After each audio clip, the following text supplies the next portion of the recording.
Hallo aus Nepal vom Overländer-Treffpunkt in Kathmandu und heute erzähle ich euch alles, was ihr über das Kanede Passage wissen müsst.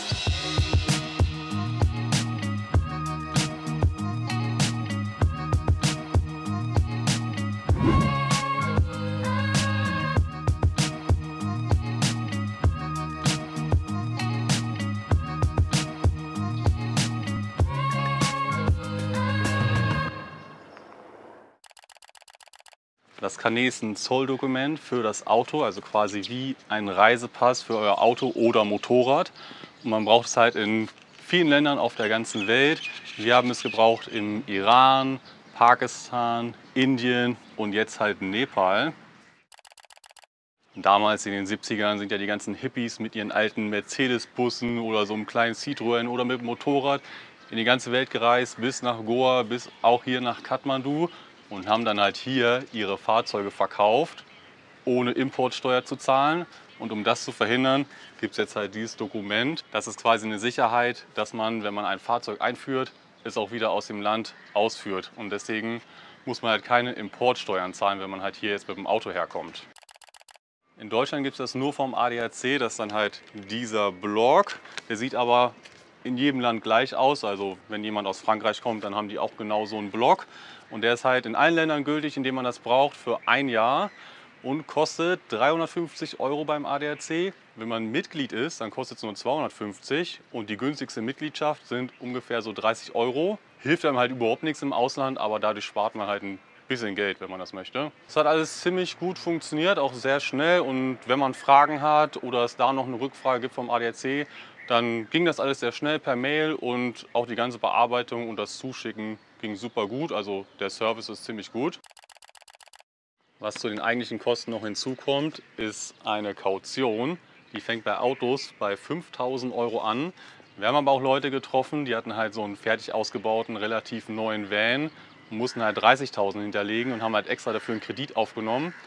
Wenn man dann nach einem Jahr das Ganze dann zurückschickt und fertig mit der Reise ist, dann bekommt man die Kaution natürlich zurück, wenn alles gut gelaufen ist, und kann natürlich auch den Kredit wieder zurückbezahlen. Also die hatten halt, glaube ich, so 60 € im Monat haben die halt dann für diesen Kredit gezahlt. Also sollte man das auch noch ins Reisebudget mit einberechnen, wenn man das braucht.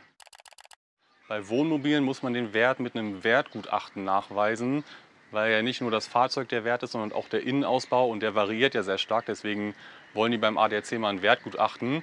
Wenn man allerdings schon unterwegs ist, so wie wir waren in Georgien, als wir überlegt haben, hey, wir fahren noch weiter nach Osten, oh, was brauchen wir? Oh, ein Kanede Passage. Dann gibt es auch so Online-Seiten, wo man Wertgutachten machen kann.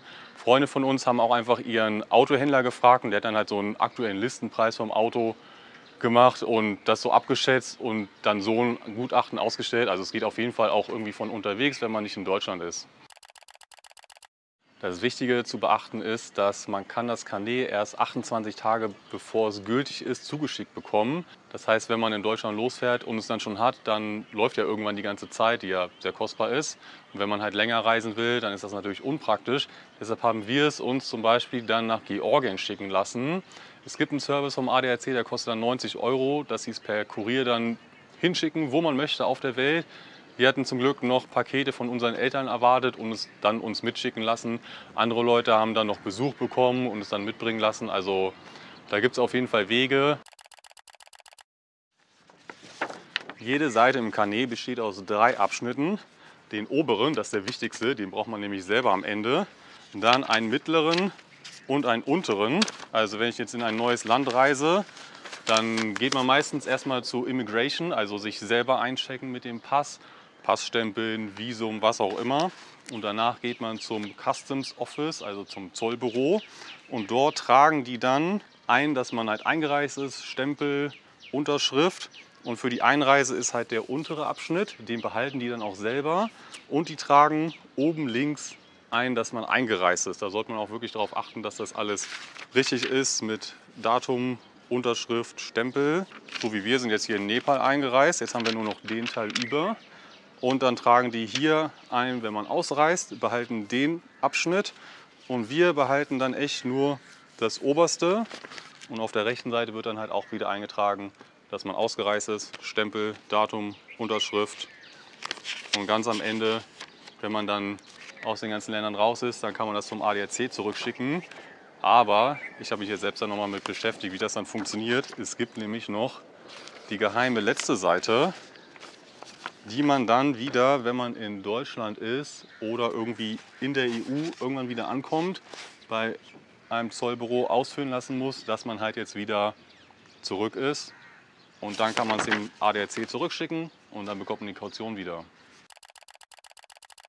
Ist auch gar nicht so kompliziert an den Grenzen. Bisher wussten eigentlich alle, bis auf jetzt hier in Nepal, der war irgendwie neu oder hat das noch nicht so oft gemacht, da kommen vielleicht auch nicht so viele, aber eigentlich wissen die immer, was das Carnet ist, wie das funktioniert. Also das war bisher eigentlich gar kein Problem. Weil das bei uns auch vielleicht bald der Fall ist, habe ich auch noch mal geschaut, wie man das eigentlich verlängert. Und man kann, wenn man in einem Land ist und die Gültigkeit endet bald, dann kann man es in dem Land, für das Land, noch mal um maximal 3 Monate verlängern. Da muss man aber zum Automobilclub dieses bestimmten Landes, und ich weiß jetzt nicht, ob es im Iran das Äquivalent vom ADAC gibt und die das dann verstehen und dann machen. Aber das Ganze ist ja von so einem Dachverband, also das gibt es halt auf der ganzen Welt. Eigentlich müsste das irgendwie gehen. Falls ihr da das schon mal gemacht habt, schreibt uns mal gerne. Sollte man sich auf jeden Fall vorher informieren. Sonst funktioniert so eine Verlängerung wie, als würde man noch mal den Antrag machen. Also man muss noch mal das ganze Antragsformular ausfüllen, was übrigens gar nicht so schwer ist, also ist gar nicht so viel. Man braucht halt Antragsformular, Fahrzeugpapiere, Kopie davon, dieses Wertgutachten gegebenenfalls und halt beim ersten Mal die Kaution. Das muss man dann halt nochmal alles ausfüllen, dann dahin schicken. Die Kaution kann dann aber, glaube ich, einfach übernommen werden. Also die muss man nicht nochmal bezahlen. Und dann bekommt man das halt wieder zugeschickt. Da ist man dann natürlich dann wieder das Problem, okay, wo ist man da gerade? In Tadschikistan? Keine Ahnung. Irgendwie findet man das dann immer alles so auf der Reise dann heraus und das klappt auch immer irgendwie. Was man auch noch beachten muss, ist, dass man in manchen Ländern innerhalb von einem Jahr sein Auto, zum Beispiel in Indien und Nepal ist das so, nur 6 Monate haben darf. Da gibt es aber noch einen kleinen Trick, wenn man mit dem alten Carnet de Passage dann ausreist und dann sein neues bekommt, dann kann man damit wieder einreisen wohl, habe ich gehört, und dann halt länger als 6 Monate in dem jeweiligen Land bleiben, falls man das möchte. Okay, das war alles zum Carnet. Falls ihr noch Fragen habt, schreibt uns gerne und Happy Journey!